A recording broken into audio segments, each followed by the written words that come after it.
Halo, assalamualaikum, welcome back. Nah guys, jadi sekarang aku lagi di Malaysia. Aku berangkat ke Malaysia itu kemarin tanggal 7 April 2022. Nah, jadi banyak banget yang nanya, Kak, gimana sih syaratnya sekarang untuk bisa masuk ke Malaysia?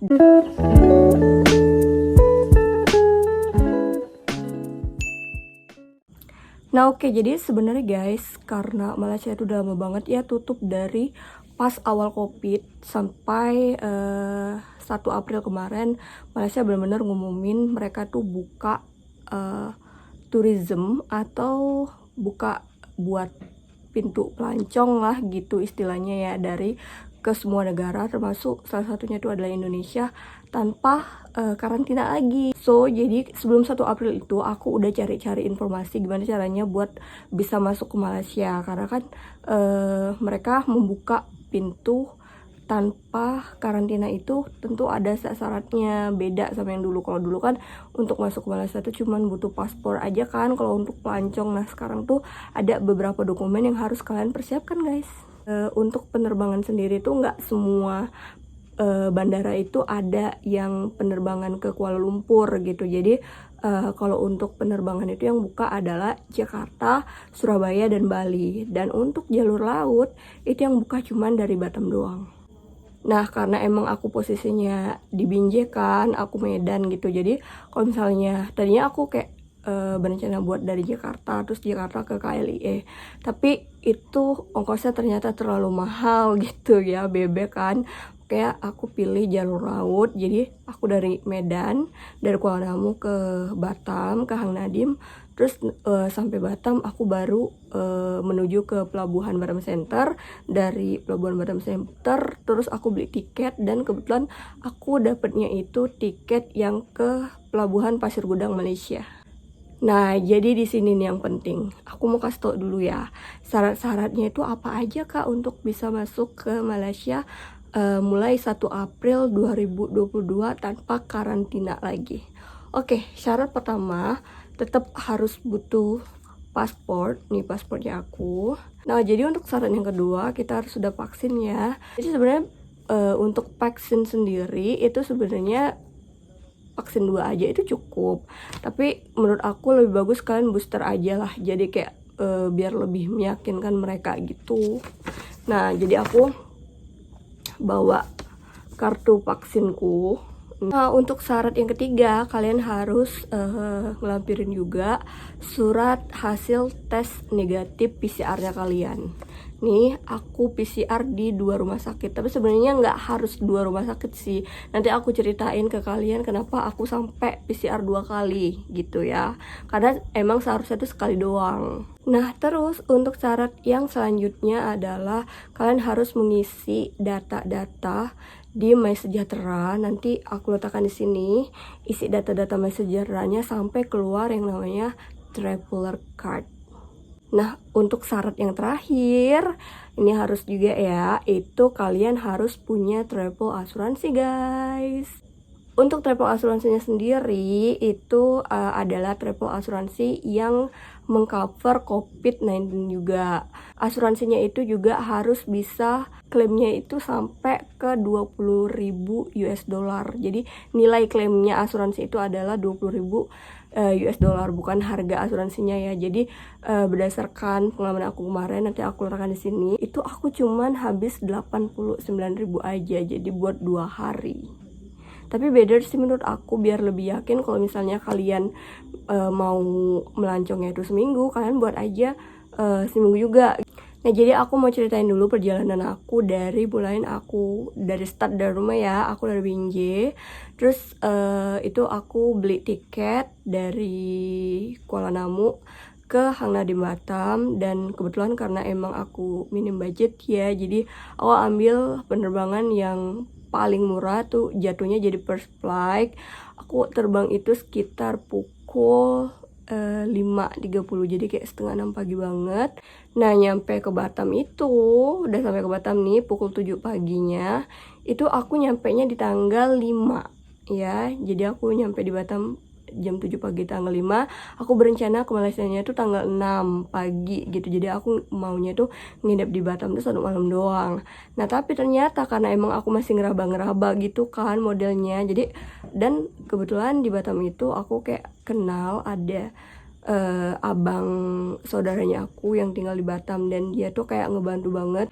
Nah jadi setelah aku nyampe Batam, aku hubungin abangku itu, terus dia nyusul, terus kita langsung beli tiket kapal feri untuk tanggal 6-nya gitu. Jadi just info ya, jadi tiket kapal feri itu nggak bisa dibeli online. Aku nggak tahu kenapa, karena pokoknya peraturan sekarang semenjak dibuka per 1 April itu tiket feri nggak bisa di booking online. Mungkin karena emang terlalu banyak peminatnya, jadi harus beli langsung gitu. Dan pas kita mau beli tiketnya itu kita harus ngelampirin paspor, sama kita udah kasih tahu kalau misalnya kita udah download MySejahtera.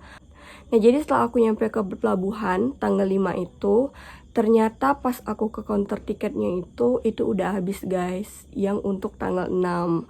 Nah just info lagi, jadi tiket untuk jebrang dari Batam ke Malaysia itu nggak setiap hari ada, maksudnya setiap hari ada, tapi itu kayak beda-beda gitu loh, karena kan pelabuhan yang di Malaysia yang dari Batam itu ada 2, ada Situlang Laut dan ada Pasir Gudang. Jadi misal nih kayak kemarin kan untuk jadwal keberangkatan Batam ke Situlang Laut itu tanggal-tanggal ganjil guys, tanggal-tanggal genap.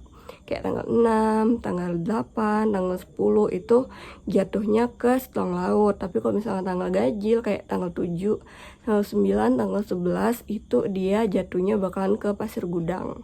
Nah jadi karena aku cari-cari info gitu ya di dari Tourism Malaysia, terus dari website-website resmi Malaysia, aku tuh kayak kurang ngecerna gitu gimana gitu ya soal PCR.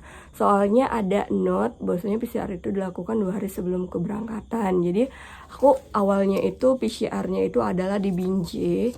Jadi 2 hari sebelum aku berangkat itu aku udah PCR. Terus PCR ini berlakunya tuh kayak 3 kali 24 jam sebenarnya kan. Jadi aku PCR-nya ini tanggal 4, karena aku terbangnya tanggal 5, tanggal 4 kan. Tanggal 4, tanggal 5, tanggal 6. Tanggal 6 nih abis. Jadi sebenarnya kan kalau misalnya aku berangkat tanggal 6, ini pas nih, cocok banget. Tapi kejadiannya pas aku beli tiket untuk yang tanggal 6 itu, tiket ferinya itu bener-bener race guys, abis banget. Padahal aku tuh nyampenya pagi banget ke pelabuhan, itu udah habis. Jadi emang bener sebanyak itu peminat tiketnya gitu. Jadi emang ya kalian harus datang langsung, nggak bisa di booking online. Karena udah kehabisan tiket, mau nggak mau dong harus tes PCR ulang gitu kan ya. Terus aku langsung beli tiket buat tanggal 7-nya. Ya tanggal 7 ya, tanggal ganjilnya. Itu aku dapet tiket yang MP MDM Express. Bagus nih ferinya, recommended banget. Ini harganya aku beli ini 2-way. Nih 2-way, jadi kayak pergi balik ya. Ini di harga 370.000. Kalau one way itu kalau nggak salah 290 ribuan gitulah. Oh ya, untuk harga PCR-nya sendiri, ini aku kedua kali PCR di kota beda ya. Ini di Binjai dan ini di Batam, itu harganya sama sih 300.000 dan berlaku juga 3 kali 24 jam.